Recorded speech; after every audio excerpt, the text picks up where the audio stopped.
You Oh, should goodness. you should just share that. Yeah, button pushing anxiety. Well, hello everybody. Welcome to Smart Business Moves. I know we probably didn't. I don't know if we announced this or not, but new face on the host side over here. It's not I Tom am. or Liz. What's going on? What is happening? Who are these people? We've hijacked the live stream. No, so It's the Twilight Zone. And as we were talking earlier, age reference, now I'm aging out on you. we'll have a couple of those, I'm sure.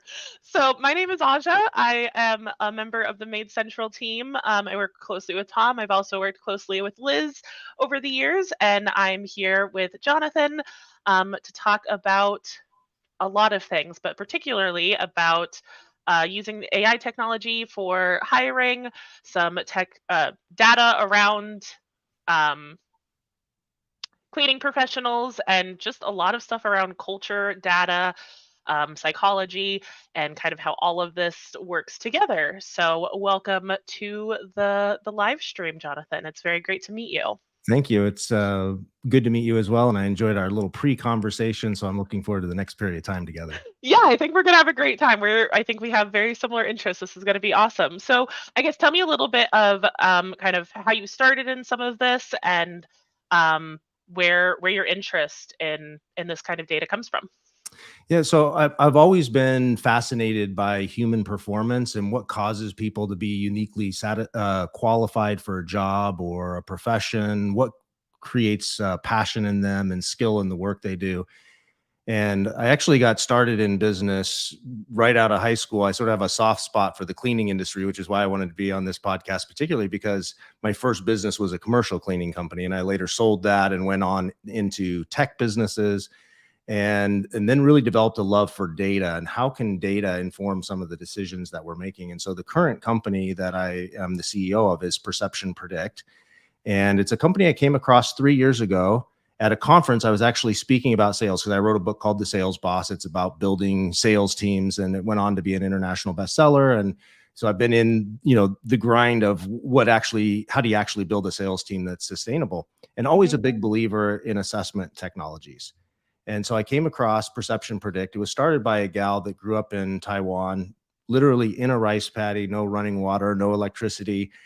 First of her family to go to college. And she is an amazing data scientist, IO psychologist. And she was building models to help companies not only know someone's fit for a role, but also be able to predict in whatever KPI matters. So what's the dollar revenue they're going to produce? What's the customer satisfaction score? And doing that before they hire. And so I came on as an equity partner in the company, moved it here to the US, and we've been bringing this to large companies, CrowdStrike, Yext, those sort of companies, and always had this thought of how could we bring this to smaller companies who have smaller teams. So it's even more important that they get great hires on their team. And so that's what we've been doing is building that for the cleaning industry. We've just actually released a model for predicting cleaner performance. Yeah, well, I do want to get onto that. A couple of things that I'm not sure if people might know, but what is IO psychology? Organizational psychology. So it's that study of how do people operate inside of companies. Okay, awesome. And then the other thing, oh, I had one other question there. Oh, yeah, and the idea of for smaller companies, how much of a bigger part this kind of plays, like the expense of training is insane, especially for smaller companies. Like the amount that you lose from turnover and not knowing who's going to do well, not even thinking about performance and productivity and their KPIs, but just the initial expense of turnover, of training somebody and losing them. Yeah, we call them the heartbreak hires because when you invest in somebody and you place your bets and you really tie your emotion right into that person, and when they churn out early in your organization, you've just wasted all of that organizational energy, personal energy, and also damages your customer relationships because they've interacted with your customers and now those customers are gone.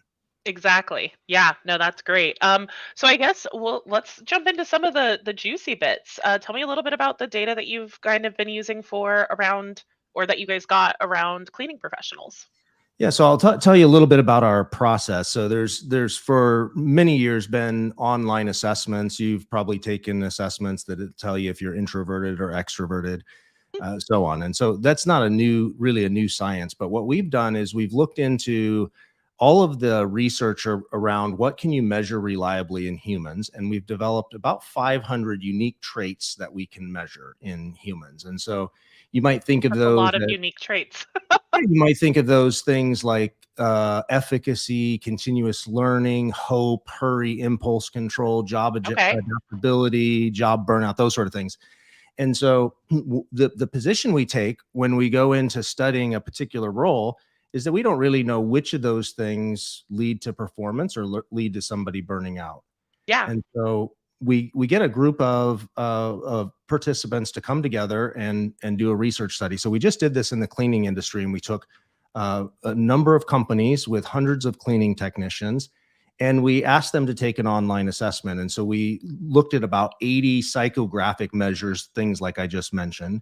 Yeah. And then we actually brought in their actual performance data. So we used data from QDS, which some of your listeners will be familiar with Martha Woodward. I've used quality driven. And then actually also physically rating those cleaners, and we rated them on 5 different areas. The first one was cleaning efficiency. So how would you rate the cleaners' efficiency? Would they perform the cleaning task in the least amount of time with the least amount of effort? And is it done correctly time after time? And then we had them rank them on cleaning service quality. The third thing was customer happiness and loyalty. Then we looked at work ethic. And then the fifth thing, happiness at work. And so we fed that into our AI analytics engine, and it processed hundreds of people and 80 measures. And it actually came up with a fingerprint to say, here's what actually matters for cleaning performance in the home. And so now our customers can send a link to a candidate. They're going to complete about a 10-minute survey, and we're going to output 2 things. One is from 0 to 100, 100 being the best, where will they fall in quality as a cleaner? And then the second thing is their flight risk, which is how long are they likely to stick and stay? That is so cool. I would have jumped on that. It's very impressive. And I have to tell you, when I first came across Perception Predict, it was actually almost too good to be true. I was like, people are messy. How do you predict things like that? But what we've learned is people are unique, but they're predictably unique. And when you have a large enough data set, you can start really understanding how somebody is going to be talented or satisfied in a role, and how does that satisfaction lead to performance. So as an example, we did a performance fingerprint for A1 Garage, which is a large garage door company. They have hundreds and hundreds of technicians, and we developed a hiring model for them that predicts what's the average ticket size in the garage when they're selling, and then what is their customer satisfaction score going to be. It's something they call TTL. It's a mixture of like Google rankings, callback work, and that sort of thing. And they've been having great success in being able to hire technicians that train faster and stick and stay longer. And that's what we've launched in the cleaning industry as well. That's awesome. So I guess what for people that are watching, primarily being in cleaning industry, what are some things that we should be kind of on the lookout for? Or is there are there like big red flags that we should be concerned about that we might think are green flags? What's interesting is we tend to think in terms of, what are the things we could ascertain inside of a common interview. And we're sort of taking a different approach. Many of the things that we are measuring are things that might be difficult to measure. And that's where an online assessment helps. So I'll give you an example. When you're thinking about hiring somebody and you're sitting in a job interview with them, would you tend to rate somebody's sincerity as a good or bad thing? It's typically, I feel like most people see that as a good thing. I think that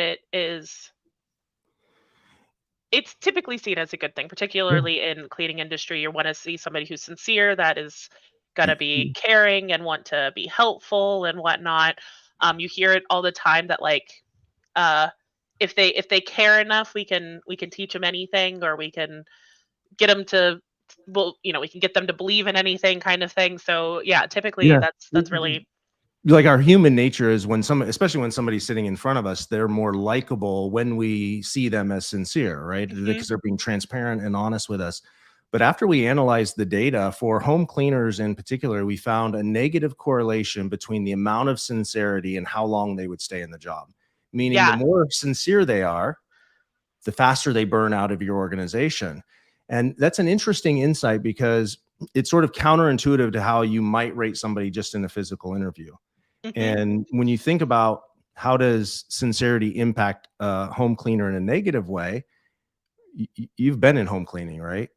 And Yeah. you're going to show up and someday you're going to have a client that's not fair and they're rude or any number of things. And if you're Or super sincere, you're going to take that personally, right? And it's going to weigh Mhm. heavy on you and it's going to burn you out. Or you might not manage your response appropriately to the householder because you're going to tell them how it is. And you see that as a quality that you should be proud of.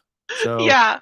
that's just No, and one sort of insight that came out of the study, and we include that now in our assessment. So as we measure somebody as more sincere, we're showing that as a potential flight risk or yeah. burnout on the job. And it's funny, I actually, hearing that, I'm thinking back to being a cleaner for one, my time being a excuse me, my time being a cleaner, but then also my time hiring because I hired for 4 years for cleaning, and just kind of thinking about some of the things that I would kind of look into or think about. And as a cleaner, I remember vividly the like 3 bad complaints I got so vividly. And I still have those imaginary conversations in my head of what I would say to like defend myself.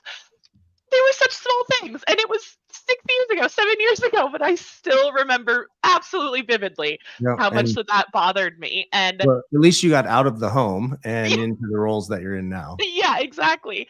And then again in hiring, I think that there's been times where that kind of thought of typically if a technician is slow early into their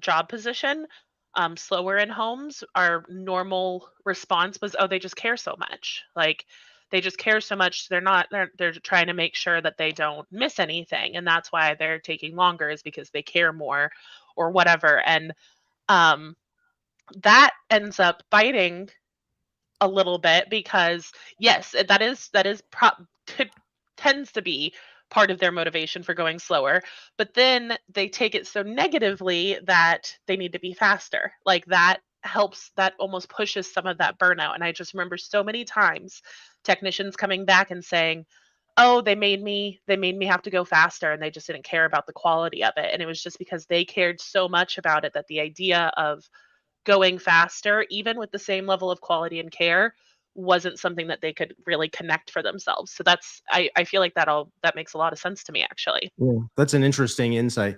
And then on the other side of that, you have sincerity. One of the other things that we found correlated strongly to length of time in the job and quality in the job was that they are tough-minded.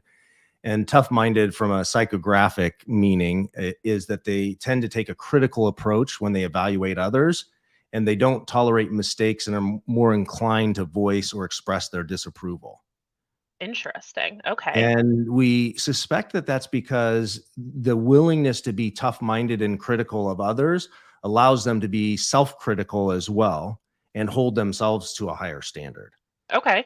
So that's an Interesting. How interesting. would you It's interesting as you start measuring each of these things, it's how do I balance that difference between sincerity and tough-mindedness? Yeah, definitely. Um in kind of like the development for these things, how do other uh, psychological quizzes, tests, and things like Myers-Briggs, DISC, things like that. How do those kind of relate to this? Yeah, that's a great question. In my book, I write about a lot of the assessments that are popular to use, and I'm a big believer in them because they give you insight into the person. But almost without exception, every other assessment tool that's on the market is really based on 30-year-old established science. It's really a measure of introversion, extroversion, and when you pair that in different ways, it shows up in different ways. And also some form of cognitive intelligence, which you might think of. How does somebody think, their IQ? And there's almost no data to suggest that because somebody is introverted or extroverted, they're going to do well in a particular job. So Okay. tools like Myers-Briggs, DISC, they're helpful in the sense that they're going to uh, tell you how that person fits on your team. Like Yeah. how do they show up, right? Are they into the detail, or are they more expressive and they're a people person? So that's certainly helpful. But what happens when you make the mistake of using that as a hiring screening tool is you're hiring people with a certain personality and not really looking at how does that translate to their ability to do the job. So I'll use an example in the selling world. People tend to think, and they would be true, that if you're an extrovert, you tend to do better in sales. I would say as a broad-based assumption, that's true. However, if you exclude the people that are introverted, the unintended consequence that you have is that when somebody's introverted and does well at sales, they outperform by almost 15 times the extroverted person. So by sort of taking this blunt approach, you're really excluding a whole portion of the population that could be your very top performer. And so that's why we take this approach of, if science says we can measure it reliably, why don't we measure it and then let the data tell us what's important? So we did a study for Samsung retail store executives. Think of people selling like cell phones and that Mhm. sort of thing. And they were having a turnover issue, which I won't share publicly here, but they had a well-defined hiring process that was based around two things. One was customer orientation. So if somebody was customer orientated, they thought, we're going to hire this person. And if they had a love of technology, that this would be a Okay. good hire. After we analyzed the people they had doing the job, crunched all the data, we found there was actually zero correlation between customer orientation and how somebody would do in the job. Yeah. It's sort of That's humorous, right? great. That is so great. That is so funny. The just like I hear it all the time. I've said it so much, but it's just like you can't trust your gut feeling sometimes. You gotta That's it back it up with exactly. data. People think that they have a good gut feel for it, and the truth Mhm. is there's plenty of data to suggest that our gut feel is really loaded with bias, right? Yes. So so it doesn't mean you don't want to hire somebody that's going to treat your customer right. It means let's don't use that as a filter. The more disturbing thing they found was that the more somebody professed a love of technology, the worse they did in the role. Right? So that's where letting data speak really helps Yeah. us hire people that are gonna ramp faster, stay longer. Here's another interesting maybe insight coming out of our study is, when it comes to cleaners in particular, there's this, trend towards performance pay. And there's a Mhm. lot of data to suggest that performance pay ends up getting better performance from your cleaning crews. However, the data also suggests that someone that's going to do well in that role is not money driven. Their Yes. primary motivator is to be disinterested in money or high social status. Mhm. They don't mind being in that serving role inside of somebody's home. Yeah. Yeah. Actually, so we had one question really quick. I have a couple of things, but I just want to make sure we don't forget this. Nina had asked, what was your book? It's the Um, sales boss. The Sales Boss, Nina, The for sales you. boss. Yes. So that is And the the sales book. boss is really not focused on selling. You might think that from the sales boss. It's really around how do I build a high performing sales organization? And I use the term sales boss for a couple of reasons. One is I hate the term manager, like sales manager. Like if you ask somebody how they're doing, you don't want somebody to say, "Well, I'm managing." Like I'm I want to hear like I'm doing it like a boss, right? But I also use it as an acronym, BOSS. And those are the four levers for diagnosing performance in any role, but particularly sales. So if somebody's performance suddenly drops off and I'm in a leadership role and I have to coach or develop them, make decisions about their employment, I'm going to go back to my BOSS acronym. It stands for behavior. So the first thing is I'm going to look at their behavior. So, what is normal for them? Like if you go to there's a normal temperature of a human body, right? But there's also normal for me, John, or for you, right? And Yeah. so as a leader, you have to know what's normal behavior. How many calls do they do? How many, like each of the tasks. So If I look at their behavior and their behavior is way off of normal, I can probably say, well, their performance, right? The return they're doing as sales is behavior. The second part of boss is outlook. And Okay. outlook is, how do they see themselves? How do they see their company? Like, what's the head trash? What's their mind telling them as they go throughout their day? And sometimes you can be experiencing something in life that might be personal, and that outlook is ruining your performance. Has nothing to do with your ability to do the job, but it's impacting how you show up at the job. So Definitely. behavior, outlook, if both of those things are steady, then I'm going to look at the next one, which is skill. Like, how do I do it, right? And most people, when they're thinking about performance, they start with skill. Do they know the skill? And I actually think you start back at, let's analyze behavior, let's analyze the outlook, then let's look at skill. And the last S is around stature. So how do they show up, and what's their reputation with the customer or client or in the industry? Okay. So the sales boss. Awesome.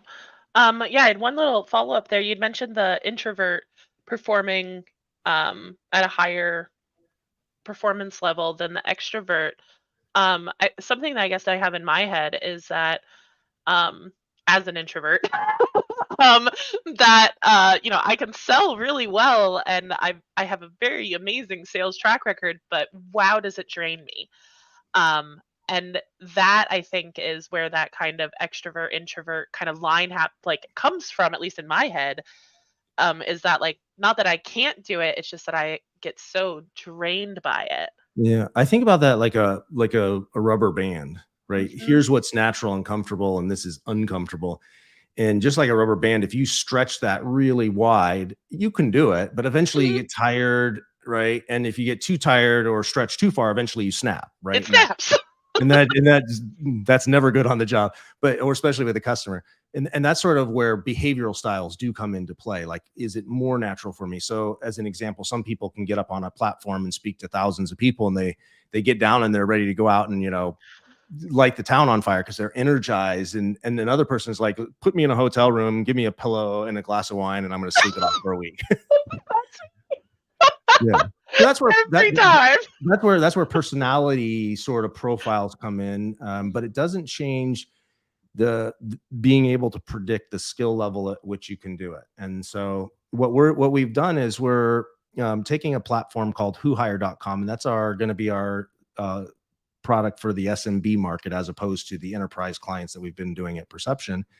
And inside of that, we're doing everything from helping post your jobs dynamically to the job boards, but have two-way text messaging, auto scheduling, and also being able to add in a prediction model for your particular role that's going to give you a high degree of indication of how they're going to do in the role. So we have customers who are literally hiring people into their organization. The first time a human's interacting with them is that final face-to-face interview. So all of the Okay. screening and everything else has happened, and it feels human, and it feels engaging to move people quickly through the process. But you're not having that, especially in the cleaning business. You always have to be hiring, right? Always. Always. And so this gives companies the ability to keep their lines in the water, so to speak. And especially what happens is sometimes you get mid performers in an organization, and the hiring process is so exhausting that they slow it down and they sort of take a breather because, hey, we got every opening filled, right? And so let's get off that treadmill. What our system allows you to do is, let's keep fishing and let's keep bringing candidates in and qualifying them. And the only time your executive is going to get, your hiring manager is going to get notified, is when there's somebody in the pipeline that we're predicting is going to do better than somebody that you have on the mid-size area of your team. Okay. Because we're often hesitant to replace our mid performers, because you think, it's the old saying, better the devil I know than the one I don't know. Like, if it's just going to be a crapshoot anyway, why don't I stick with what I know? Yeah, and I mean, there's the like catch 22 of that situation, of having the either slightly low level of staff that you need, or just the right amount of staff that you need that you haven't seen in a long time or whatever, and you've got that person that is on the lower mid end of performance, and you're just like, but it's better than nothing. And um but then you also have, how does that affect the rest of the team as well? How does that affect the perception of your culture? Like, there's so many other pieces of that that can kind of interact a little bit, but like the idea that you can have that consistent funnel of people that are more likely to be in the top mid top level of performance is that would be so reassuring. So you moved out of the day-to-day cleaning, managing a cleaning company, and now you're working for a tech company. Mhm. So how are cleaning companies using technology in that aspect Oh yeah. with Maid Central? Um, like just uh, technology for scheduling, reporting, data. Trying to like bringing together the different systems of um, processing or card processing. Um, Yeah, yeah, and what operations. yeah, so what's the value proposition for them? Like, if I'm a client and I sign up at Maid Central, I'm not trying to pitch your software. I'm going somewhere with this, but the you when a user signs up and they get started with you, what's the outcome that they experience? Like, what pain are they trying to Mm, fix, and what's the benefit for them? yeah, I guess the real like pitch for us is that it's going to reduce the amount of time that they have to spend on the minutia areas of their business, the areas that should be on auto, essentially, scheduling, billing, invoicing. Yeah. Those things aren't things that you should have to be worrying about. Yeah, exactly. And so you're decreasing that, friction in the system, but you're also helping them understand their pricing and should they increase their pricing and how does that balance out over the year? And some of those things aren't at an instant intuitive or they take so much effort. And so Yeah. what we found is there's a lot of tools for businesses when it comes to the operation side. Tools like Maid Central, right? That Yep. really help them granularly understand what's going on in their business. And we're doing that for the people part of the business. We want to give such deep insight into what's driving people that come in and thrive in their organization versus those that come in and sort of, just wilt and never thrive in that. And we Mhm. believe that when we can drive that turnover down and the time to productivity up, that ends up at real money in someone's pocket. So Absolutely. And just taking it back to the cost of turnover, and as a small business, turnover is it cannot be stated enough how important turnover is as a small business, like how important reducing that is. Um, and especially at Made Central, we do really focus on the idea of being a profit focused kind of business versus a sales focus, where it's not that how many homes are you cleaning, how many customers do you have, but how valuable are those customers? How valuable are your cleaning technicians and what they're capable of doing? How does your efficiency and productivity, pricing, pay rates, how does that all work together in the bottom line of your company? Because you can keep bringing in customers all day long, but if your pricing isn't where it needs to be or your productivity of your technicians isn't where it needs to be, you're just working really hard to work really hard. You're not working really yeah, hard to yeah, actually move yourself forward. yeah, that's exactly right. And I've noticed an interesting thing as I've worked with business owners over the years is that we sometimes settle into a routine of taking our A players because everyone has somebody that just, they're a rock star. They outperform everyone else. They're easy to manage. You can sort of put them on autopilot.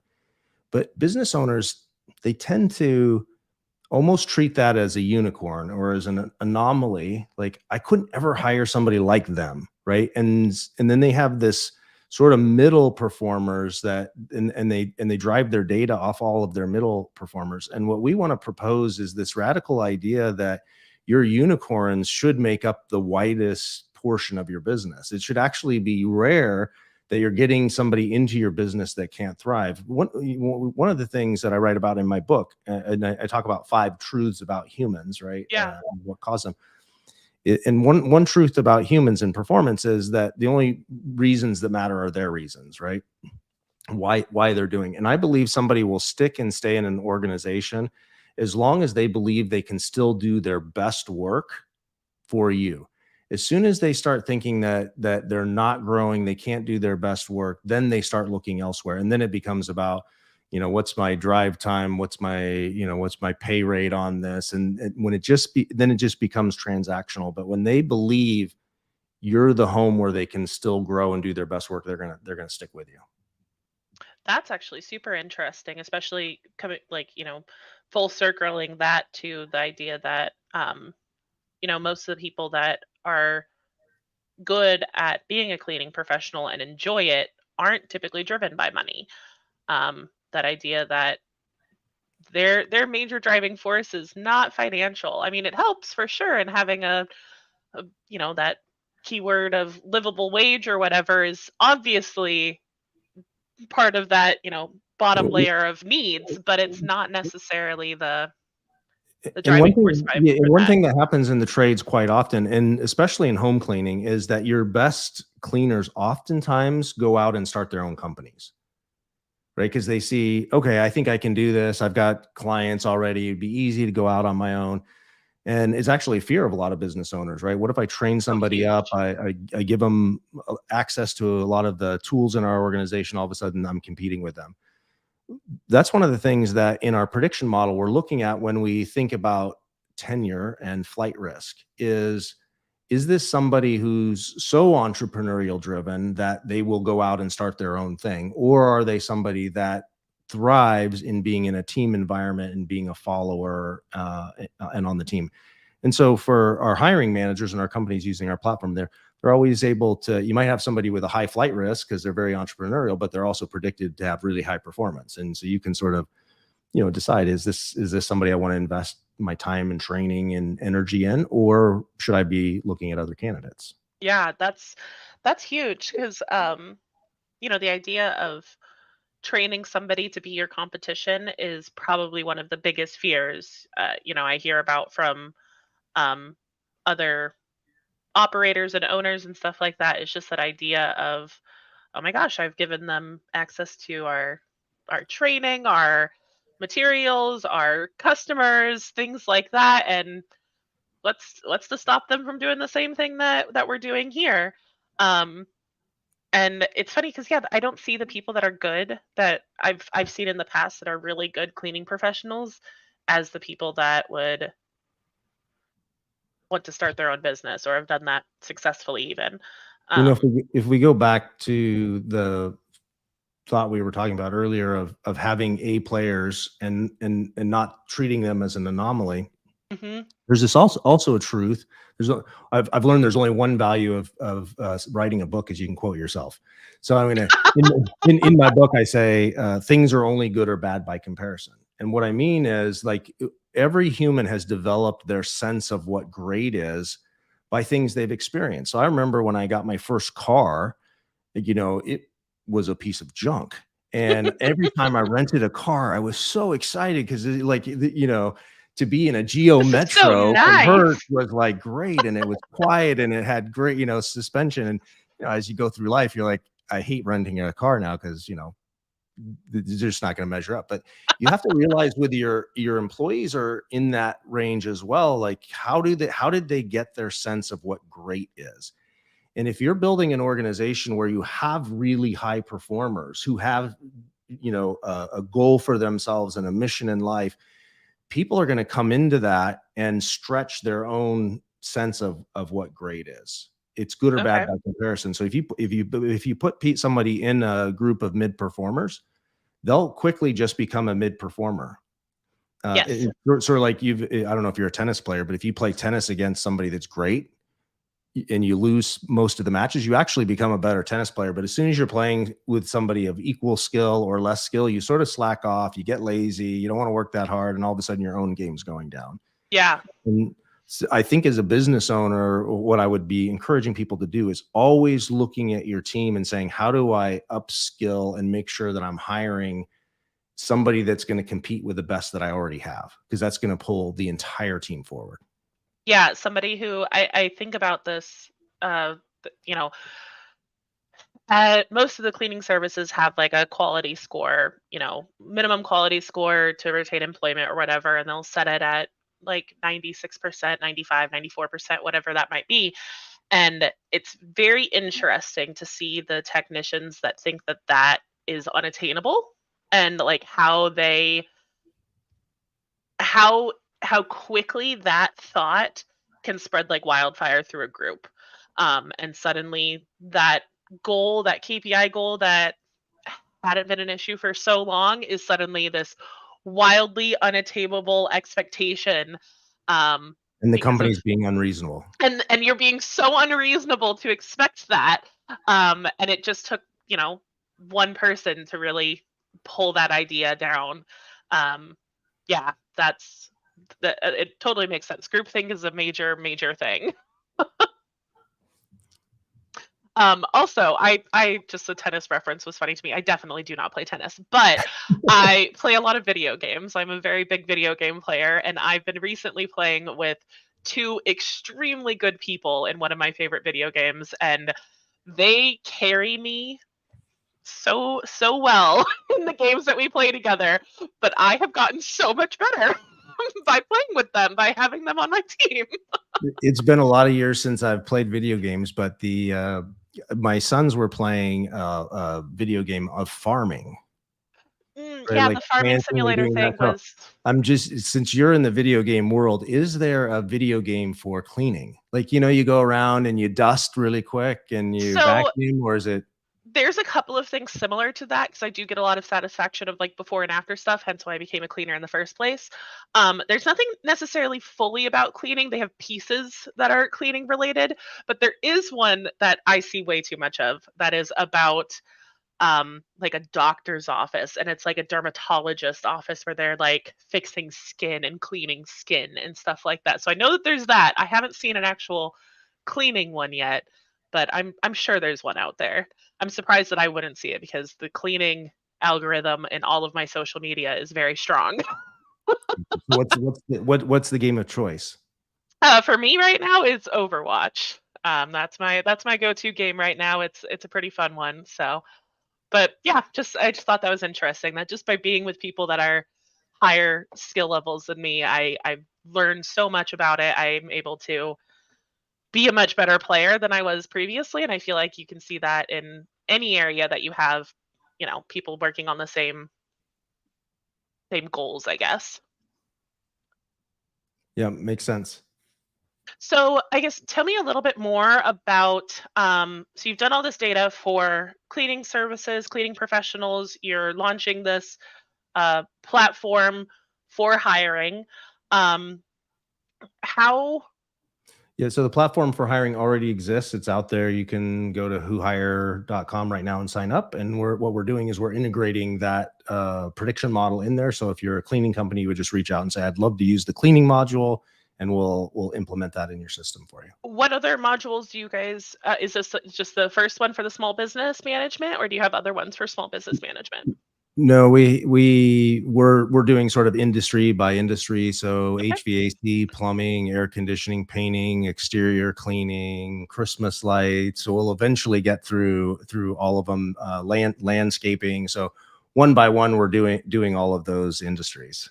Yeah. Do you kind of go into this with a little bit of a hypothesis of what you might see as like to how it will compare to kind of the industries that you've done in the past?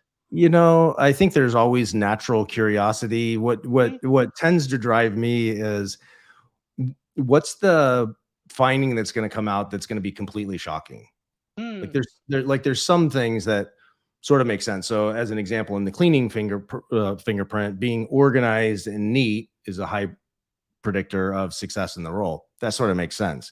But sincerity and being too sincere sort of doesn't, at least in my mind, didn't make sense until I Yeah. actually thought about why might that actually show up.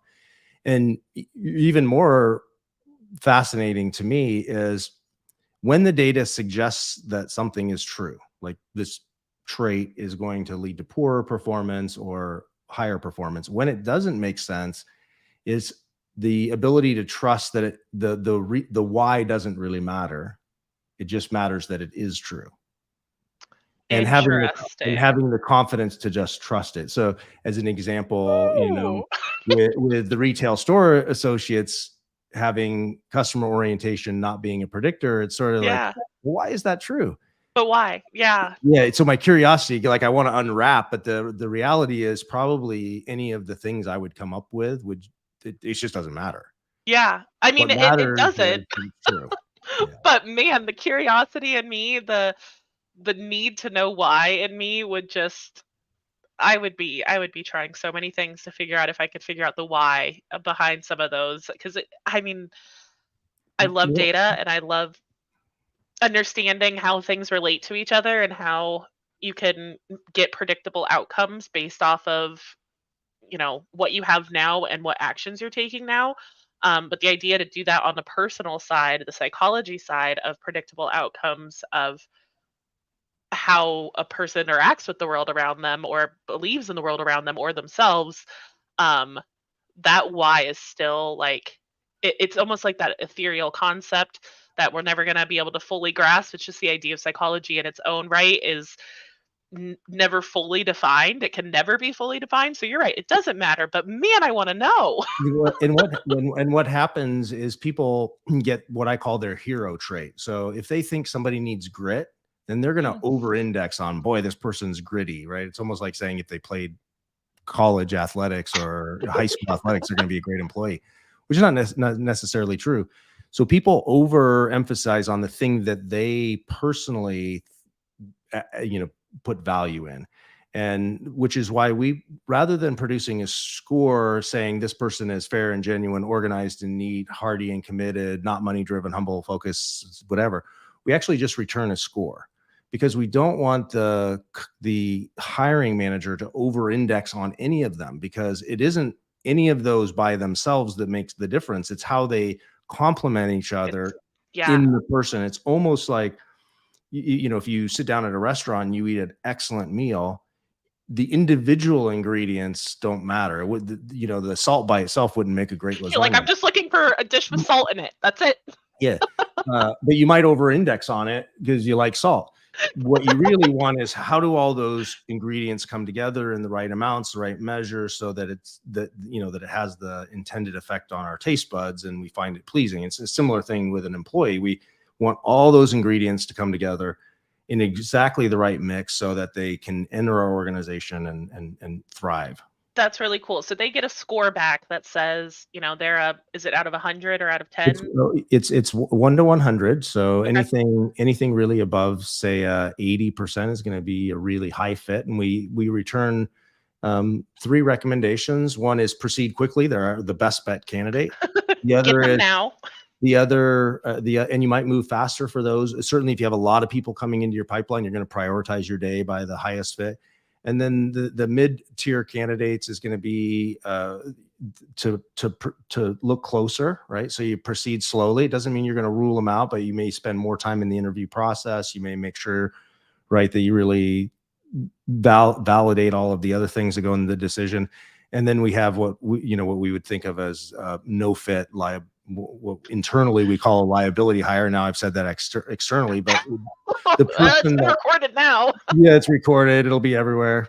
But what do we mean by a liability hire? That might sound negative, but it's actually a liability for the person you're hiring. It's Mm, really unfair to hire somebody into a role where they're going to struggle and they're going to lose a part of their job history, right? And the weight of taking on a job and losing a job is really a heavy burden for people. So we have an obligation as members of our community to do the best we can, not just selfishly for us to grow our revenue, which we can do great things with increased revenue, but also for, like, let's not just view it as a human mill where we're just churning through people, because that churning through people has an impact on them. it So it definitely does. The idea of having to reroute your life into another, going through another hiring process yeah, is just as costly to, I feel like, the people that we hire and lose quickly as it is to the business. yeah. So 0 to 100 on that, and then we give you a flight risk score,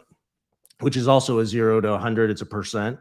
Obviously, flight risk score you want lower, performance score you want higher. Got it. Uh, Got it. with the initial Pathfinders group, and the Pathfinders group are those companies who volunteered to give us their data. They let us work with their technicians, which a lot of that we arranged through QDS and Awesome. Martha. So she was a huge help in getting this done. So I definitely encourage you to take her approach to thinking about performance pay and how do you measure that, because it's fascinating data. But to be able to feed that back into the hiring process is really key. And I went on such a rant, I forgot where I was going with that. We were going through how it was scored, and so we did our flight score. Oh, yeah, so the flight risk score Mhm.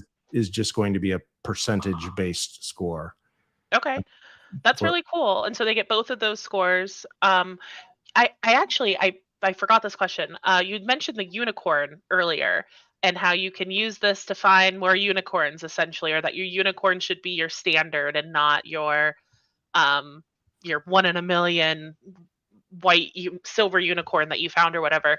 How do I guess how do you define that how would a company define their unicorn, and would that be something that they can alter in kind of how they're searching, or would the yeah. expectation be how the search is coming back that it would be finding more of those unicorns? Yeah, Makes sense. great question. So our 95 to 100% on there are really the people that not only that their psychographic profile Hmm. uh, predicted them to do well, and they're actually doing well in the field. This is data from real cleaners in the field showing up in people's homes every day. Yeah. So you just set your standard really high, and I'm going to quit hiring people that are maybes and sort of can, because what there's also the reality is that you have time pressure. So if you have a hole in your company, it's like sometimes you're going to hire the best available candidate. Yeah, for sure. And I think there's a mind shift that needs to be, I'm going to not hire the best available candidate. I'm going to hire the best candidate. And I get the practicalities of business. I got to have somebody. Absolutely. But Yeah. what that means is as long as I know I have somebody on my team that's not the unicorn, I'm going to be actively working to recruit people that can take that role when they leave the organization. And they might leave by choice, right? Their life circumstances change and they leave. But I'm going to always, it takes a while to find the one out of 100, which Yeah. means I shouldn't be looking under pressure. I should be constantly looking. That's what I love about what's in Who Hire today is we're enabling people to constantly have their posts out. We automatically refresh and rewrite their job posts for them. We're screening their candidates, texting them, declining them. All that's happening automatically. And you can just set a score to say, here's when I want to actually have a conversation. So when they Oh yeah. score when they score 95 and all these other things are true, let them schedule on my calendar. I'm happy to do lunch with Man, I need you to get this on the them. software side, like real quick. I'm doing interviews right now, and man, Well, so we do have prediction models in a lot of different industries. So we could talk afterwards for that. Going back to the flight risk model though, in the core group that helped us build the cleaning module, of course, Mhm. we assessed all of their existing staff. And the first time the owner logged into the platform, there were four of her existing employees that we had indicated were a high flight risk. And her initial response was, these people aren't leaving me. And Oh she went no. out on Indeed and she found all four of them actively looking for jobs. And she was able to approach them and have conversations, get close, right? Sort of re-engage, and Yeah. able to save two of the people that she wanted to save, that were her high performers. And there were reasons they were looking, and she was able to overcome that, and two of them were gone within the next 60 days. So Oh my that gosh. flight risk model is really mind-blowing of how much data can suggest how somebody's going to be in the role. Yeah. Have you, I guess, so this is really good at helping for people, moving forward. Um, what about, that idea of being like the idea of flight risk being time bound, to me, I guess that, for those two people at that moment, they were very flighty. But the idea of of a conversation helping to reduce that flight risk, is there, I don't know, I'm seeing this as like an ongoing thing of like ongoing surveys of my Yeah. cleaning Well, professionals. we wouldn't in this case do an ongoing, because we're really interested at the point of hire. The Hmm. reason I shared that is it's just an interesting anecdote around some people are sort of hardwired to deal with stress and life circumstances differently. And so what we're really saying is this person is more likely to transition out of the job early. Might be things in terms of how do they deal with stress and all of that. It could also be on the other side. They're really entrepreneurial and they just don't stick around because Yeah. they like The change, and why. right. So the why, it's going to pick up on both sides of those. And I think it's important with any like assessment tool to realize that it picks up on, we would say, about 80% of the things that contribute to performance, but there's about 20% that we can't impact. Like, we don't know what's going on in their personal life. They might have what I would call hygiene issues with drug use, or an abusive relationship, or they've got a child that's going through illness or some other thing happening in their life. And even Yeah. if they're a really high fit for it and you would score them as a 95, they might still lack getting to that performance level just because of those outside factors. But what that allows you to do, as at least when I was, running my organization, I always believed the best about people, almost to a fault. So I was Always. like, if I just give them another week, another month, or if I retrain them, and if I'd had this tool back then, it would have allowed me to say, okay, my desire to be patient with this person will pay off, Mm-hmm. right? They're going to make it. But if if I compared their predictive score and it was really low, and they were failing to thrive in practice, then I would probably Yeah. feel much more at ease moving quickly to move them out of my organization. Yeah, I've always been really good at the encouraging them to leave. I got really good at not having to fire people and having people be able to come to the agreement that we were making the right decision for them too. Um What was the and hardest thing for you as a manager of people, that you when you were hiring them? um I always just wanted to help people. I loved the idea of seeing somebody's potential of doing well for themselves and being able to take control of an aspect of their life that they may not have had control of previously. Because, like, as a cleaning professional, one of the things that I really love about the industry and about being a cleaning professional is the freedom to not have a boss over your shoulder all day long, to have a lot of self sufficiency throughout the day, that you're out, you're in people's homes, you might be with one other person, but you might be alone too. And it's just like that idea that the work that you're doing is solely based on your ability to do it. And finding people that would get so much out of that, out of creating those results for themselves. So for me, the hardest part was just believing the best of people all the time. I used to joke that I'm optimistic to the point of being naive sometimes, and I'm not a naive individual typically. I'm just very optimistic, and I believe the best in people so fully that when I was hiring, the hardest part was just not being able to face the music when it was there, right? Being able to make excuses for people after it was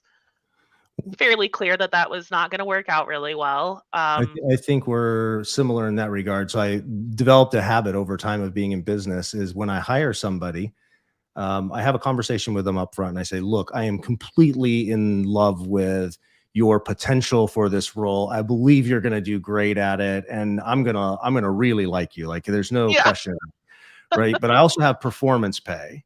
And so Mhm. we have a performance standard. So at 90 days or 120 days, if you're not meeting the standard, I'm still going to love you. I'm still going to probably want to keep you on the team, and I'm going to still believe the best about you, but I'm going to let you go. Yeah. And so Yeah. there's just sort of a hard performance metric that we would both hold ourselves to. And I would explain to them, the reason is I know I have an obligation to the company, and that if we're investing this amount in marketing and training that are very best in the company, if you can't perform in that level, one, you're not going to make income that's satisfying to you, and secondly, I'm actually stealing from all of the other members of the company. If we can't build a healthy financially healthy company, then we can't invest in all the things that we want to do in the community, and our standard of giving in the community is less. And Absolutely. that tended to serve me well. I'd still get sort of to the 120 days and be like, well, they're only a few percentages off. They're so close. They're No, so but I close. I was definitely seen as kind of a hard manager for that. Like, once there were set expectations for their different KPIs and we had it very obvious of like, okay, this is meeting expectations, this is below expectations, you can only be below expectations for such and such amount of time before we got to make decisions. And so I got really good at that. I didn't love that I got good at that, but I did get really good at that. So since I wrote the book, The Sales Boss, I know we've been talking about hiring, but I would just shift gears right at the end here. I'm going to go all the way back to the thought, the two things from the time I was doing commercial cleaning. So I know there's a difference, Yeah. but two things that really won out for me. One is when it came to hiring people, I'd always say I can pay X or Y. One is that you're managing yourself and I'm going to pay somebody to look over your shoulder and manage you, or I can give you the entire wage, but I'm not going to pay somebody to manage you. But the first day that we decided we're getting customer complaints and you're not managing yourself, you're going to go. 100% of people said, I'm going to manage myself, right? Because Yeah. nobody likes to feel micromanaged.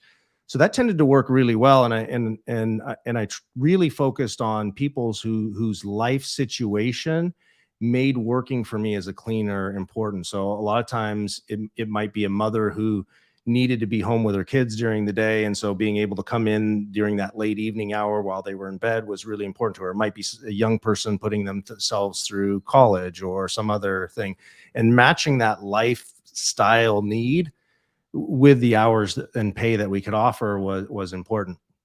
So that's sort of tip one. I don't know if that helps anybody that's Yeah, for listening. sure. But the second thing is, like, when the economy changes, the problem with being in the cleaning business is anybody who has a vacuum cleaner, a dust mop, or anything, they can show up, underprice you, take your business. They're not paying for insurance, they're not paying for the infrastructure, they're not paying benefits, and all of a sudden you're losing clients. So the way I dealt with that, I should patent this. It's just a great idea.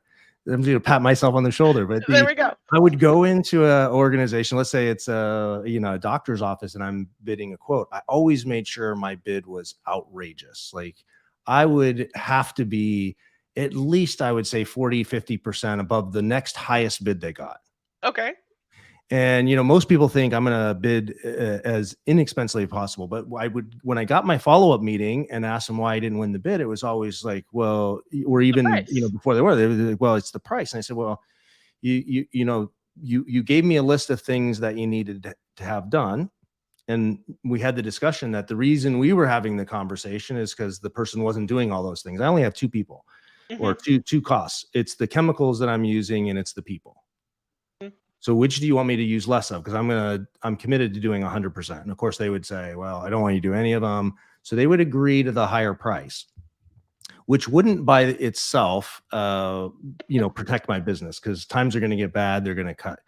So the way I would build a moat around that customer is I would get 3 months into cleaning for them, and I would send them a letter, and then I would follow it up by an in-person visit. And my letter would say, look, we've cleaned your building for 3 months, and we've now projected our costs, and we realized that we priced ourselves 20% over what it actually cost us to do 100% of the items that you've requested. And we would give them a refund check for those 3 months. And There you go. right. So we really embedded in the mind of the buyer that we were only charging exactly what we needed to be able to charge in order to do 100% of the things they requested. So that by itself sort of protected us, right, from that person that was going to come in and underbid. Yeah. And for the first services that we did from them, even if we weren't contracted to, we would drop the light lenses, clean them out, steam clean all the chairs, the tile would be shiny, and we would put a huge bouquet of flowers on the receptionist's desk. It would probably be half my height. And so for the entire next week, when people came in, they'd be like, oh, who got you the beautiful flowers? And they said, well, this is our new cleaning company. Didn't they do a great job? Oh my gosh. And on every seat in the building, we put a little card that says, your chair has been professionally cleaned. Please make sure it's dry before seating. We knew it would be dry by Monday, but we Uh-huh. just wanted to draw attention to somebody's chair, and they go, oh, it's really clean. So I could just picture my competition walking in that front door, and the Uh-huh. first person they're going to have to talk to get to the owner It's is just blown away by your is service the already. receptionist, who's like just had flowers, right? Like we made an impact, Yeah. and that person got a lot of praise for making a good decision in the company they hired. And anytime they come in with a lower price, I've planted that seed in the buyer's mind that, well, what of the 100 things I need done are they leaving off the list? Mhm. So that's in closing. There's a little couple two Those highlights, are great. No, totally I love it. unrelated, totally unrelated to hiring. It's been great chatting with you. I No, know 'cause we're I think running up on our time. yeah, we're running up on the time. So yeah, definitely your book, Sales Boss, correct? Yes, All the right. sales boss. That's the Sales Boss. I will be reading that because that sounds so much fun. And then Excellent. you've got Who Hire to Yeah, help. whohire.com. And if somebody wants to reach out to me personally and ask questions about this, happy to get on. It's John at whohire.com, but it's JON. Got it. There's no Perfect. H in my identity. Yeah, so if you're interested in getting some AI assistance in your hiring process, I'm blown away. I wanna learn more. Like if you guys wanna, publish your findings, I would spend so much time looking at all of that. I love Yeah, it so much. we will So actually be publishing some papers around the work that we've done, and the fantastic. nice thing is our models aren't static. So the more cleaning companies we have in and who are giving us their data on turnover, the more we're adjusting that model and the better it's getting. So That's it's an awesome. And still exciting learning. time to really professionalize the business of hiring people to clean homes. I love it. So on that note, thank you so much. It was really great meeting you. I love this conversation. This is so up my alley. So thank you for Likewise, taking the time to talk to me. I'm glad that I got to sub yeah, on this so, one. I thought I would miss Tom and Liz, but you can tell them they were unmissed, and Sorry, Tom, hold don't come back. and hold down Kansas City for me. Yeah, will do. So thank you so much. Bye, everybody.